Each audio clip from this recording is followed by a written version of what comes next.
July 1999, 11th grade. I returned to school after summer break and it seems like a lifetime has passed. In 3 months, the tomboy I was 3 months ago is no longer acceptable. Childhood friends become teenage enemies. These scars are driven so deep into my memory. 14 years later, I still find the need to keep my distance, although I live on a different continent today. December 2000. The first time I hear the word faggot, my father says it with such a sense of bloated pride and contentment, I write it down for future reference. It must be a good word.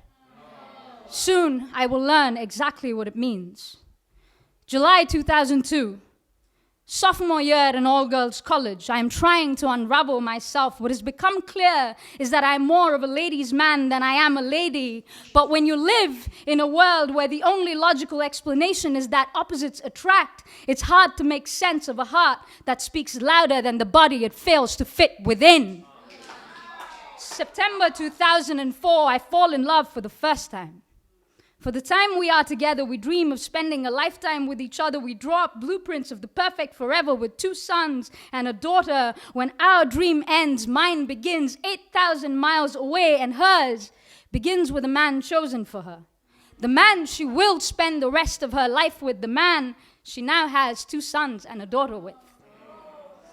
July 9th, 2009. My flight from New York to Tampa has just landed.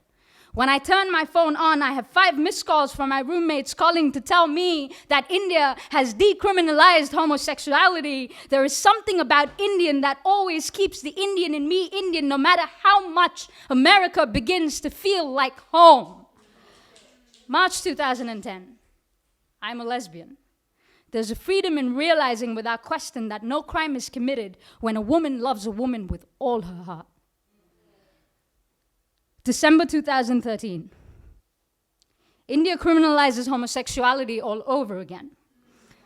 Just when the queer sun seems to be dawning over my world, it feels only natural for disaster to strike. It has been 3 years since I've been back, but the penetrating stare from the immigration officer who holds my papers in his hands like he controls the next 3 weeks I will spend with family and friends and country, it's fresh in my memory. My overactive imagination plays out every possible scenario going home could mean. Under the safety of my comforter, I contemplate what I will say if asked if I am straight or I am gay. June 2014. My first Pride parade was just a few days away. I seem to always be in 2 spaces at the same time, split at my core over a lifetime of reconciliation between sexes, between religion, countries, and citizenship. Being born in one place and belonging to somewhere else, I feel safe and proud as an outsider in a foreign country while I am inadequate where I'm expected to belong. But that is merely perception, isn't it? Where I'm from, this is what Indian looks like. Where I stand, I have the best of both of every world. And here I stand, claiming imperfection as I step up to the mic. I stand here, claiming to be a creative thinking, 5 language speaking, beautiful brown skin, poetic dyke.